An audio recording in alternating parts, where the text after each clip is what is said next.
καμία ελληνική ομάδα για την επίθεσή της. Ο ένας ήταν από πλευράς τεχνικής κατάρτισης ο Μπάγεβιτς, πολύ υψηλού επίπεδου. Αν ήταν το σημερινό ποδόσφαιρο στο οποίο ο καλός Ιουγκοσλάβος ποδοσφαιριστής αμέσως αποκτάται από μια ομάδα της Αγγλίας ή της Ιταλίας, ο Μπάγεβιτς δεν θα βρισκόταν ποτέ στο ελληνικό ποδόσφαιρο. Τέριαξε αμέσως με τον Θωμά Μαύρο και νομίζω ότι βελτίωσε κάποια πράγματα τα οποία είχε ο Μαύρος έτσι καλό στο παιχνίδι. Το Μαύρος σε εικόνα σκόρερ μέσα στην περιοχή νομίζω δεν θα ξαναβγάλει το ελληνικό ποδόσφαιρο. Ο άνθρωπο ήταν ό,τι πλησιέσто στον Γκέρ Μίλλερ. Νομίζω ότι δέσαμε αμέσως από την αρχή, γιατί ξέραμε και δύο καλή μπάλα. Τι σημαίνει αυτό? Δηλαδή, και εγώ και ο Ντούσαν ξέραμε ότι εγώ πρέπει να πάω εκεί, αυτός πρέπει να πάει εκεί. Εγώ πρέπει να δώσω την μπάλα σε αυτόν εκεί και αυτός εκεί. Και αμέσως αυτό έδεσε αμέσως χωρίς να το συζητήσουμε, να μιλήσουμε και να το ψάξουμε και να... Ξέραμε και οι δύο το σωστό ποδόσφαιρο. Μετά ήταν πιο ψηλός αυτός, είχε άλλα χαρίσματα στο κεφάλι, εγώ πιο γρήγορος μες στην περιοχή. Δηλαδή ο ένας συμπλήρωνε τον άλλον. Ο Τόμας ήταν ένας καταπληκτικός παίκτης. Ήταν καλός με προσόντα μεγάλη. Ήταν γρήγορος, δυνατός, είχε ένα σουτ. Καλό, έβλεπε το παιχνίδι. Και μπορώ να σας πω πολύ γρήγορα. Αρχίσαμε στο αγωνιστικό χώρο να έχουμε συνεργασία αυτή που λίγοι είχαν. Μετά από ένα χρόνο, 2 χρόνια, μπορούσαμε να βρούμε ένα άλλον χωρίς να βλέπουμε πού είμαστε. Ξέραμε κίνηση. Αυτό που λένε και γράφουν χωρίς μάτια. Εγώ ακόμα είμαι αδερφικός φίλος με τον Μπάγεβιτς, με τον Μίμη τον Παπαϊάνου, με τον Μουσούρη, με τον Μαύρο. Δηλαδή, θεωρώ ανθρώπους του σπιτιού μου. Δεν έτυχε να είναι απλώς συμπαίκτες μου ή συνεργάτες μου κάποια εποχή, που δεν ξέρω αν μπορώ να το πω και για άλλες ομάδες ή αν υπάρχει αυτό. Όλες αυτές τις στιγμές που έχω περάσει στην Ελλάδα, 4 χρόνια, ήταν καταπληκτικές. Για μένα, εκείνη η εποχή ήταν και πιο ωραία. Η πιο ωραία η ζωή και εδώ και εκεί, στην Ιουγκοσλαβία πρώην. Νιώθα πάρα πολύ ευτυχισμένος και χαρούμενος. Θα ακούσετε τον πρόεδρο της ΑΕΚ, τον κύριο Μπάρλο, που μαζί με τα περισσότερα μέλη του Διοικητικού Συμβουλίου της ΑΕΚ βρίσκονται εδώ, να σας πει 2 λόγια για τον μεγάλο άθλο της ΑΕΚ. Ευχαριστώ τον Θεό. Ευχαριστώ τον Θεό για τη χαρά που μας έδωσε, τη χαρά που έδωσε στους Έλληνας φιλάθλους προς χάρη των ηρωικών παιδιών μας. Ζήτω η ΑΕΚ. Ο κύριος Μπάρλος ήταν ένας πάρα πολύ καλός άνθρωπος, μεγάλος άνθρωπος, με μεγάλη καρδιά. Άνθρωπος ο οποίος αγαπούσε την ΑΕΚ περισσότερα από όλους. Έδωσε όλα, έχασε όλα. Τον αγαπούσα πολύ πραγματικά. Και αυτή η αγάπη άρχισε από εκεί, αμέσως από τη στιγμή. Είχε σεβασμό από όλους τους παίκτες. Δεν υπήρχε παίκτης που δεν το αγαπούσε ο άνθρωπος. Αίγης με πάθος αγαπούσε ΑΕΚ. Και αυτό έβαλε και σε εμάς το ίδιο να το κάνουμε.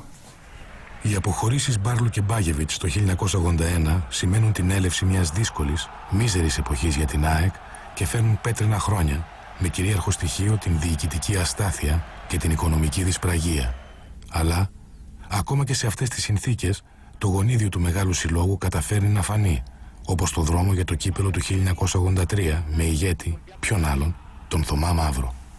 Θα πάρουν με τον Μπαλί που θα ανοίξει ωραία για τον Κώτη. Μαύρος μέσα στην περιοχή και είναι το 1-0 για την ΑΕΚ ακριβώς στο 27ο λεπτό. Ένα πελώριο κενό στην άμυνα του ΠΑΟΚ που μέχρι τώρα στεκόταν πάρα πολύ καλά.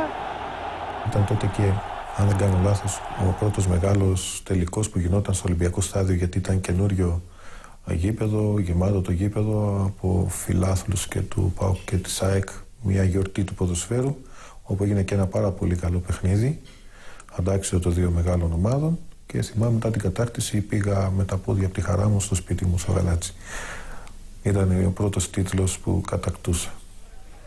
Ο όρος αποθέωση χρησιμοποιείται τόσο καταχρηστικά που έχει καταντήσει κοινοτοπία.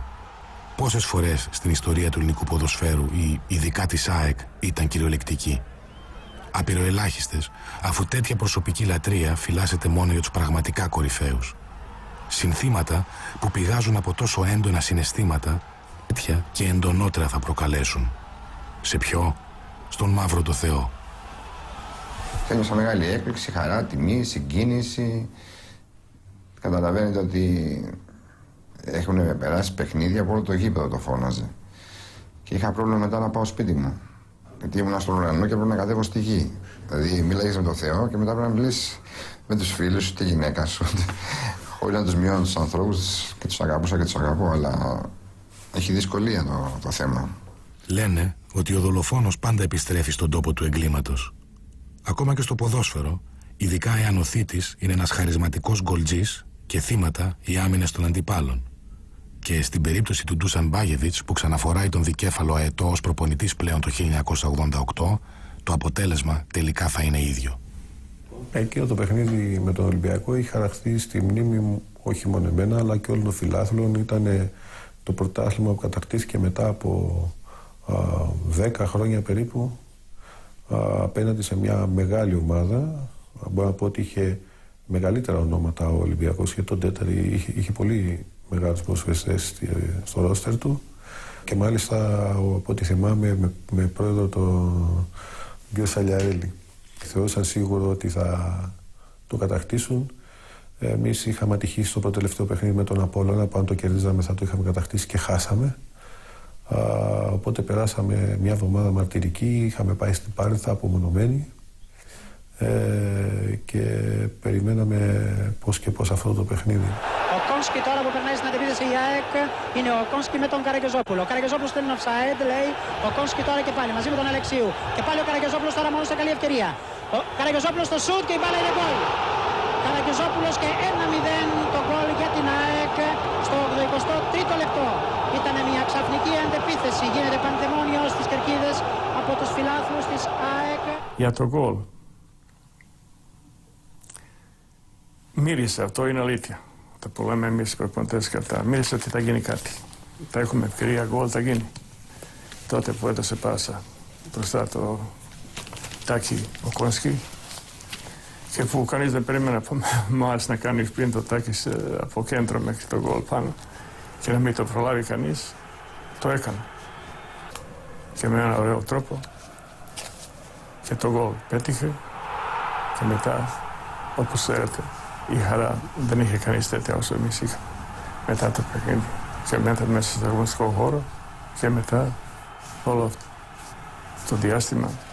Γιορτάζουμε πάρα πολύ, πάρα πολλές μέρες. Πατώντας στον αέρα αναγέννησης της επικής κατάκτησης του πρωταθλήματος του 1989, ο Ντούσαν Μπάγεβιτς αρχίζει να εφαρμόζει συστηματικά την αγωνιστική του φιλοσοφία και να οικοδομεί το δικό του μοντέλο, πρωτόγνωρο για τα ελληνικά δεδομένα. Ο άξονας Μανολά-Σαβεύσκι εμπλουτίζεται με νέα αστέρια, όπως ο Δημητριάδης, ο Αλεξανδρής, ο Μπατίστα, και πάνω απ' όλους το τελευταίο μεγάλο δεκάρι του ελληνικού ποδοσφαίρου, ο Βασίλης Τσιάρτας. Πολλοί ισχυρίζονται πως το ασύλληπτο ποδόσφαιρο που έπαιξε η ΑΕΚ, ειδικά την διετία 94-96, παραμένει αξεπέραστο. Ίσως έχουν δίκιο, εάν κρίνει κανείς από το ότι οι φύλαθλοι όλων των αποχρώσεων προσπαθούσαν να εξασφαλίσουν εισιτήριο έστω και στη μαύρη αγορά για να παρακολουθήσουν την ΑΕΚ.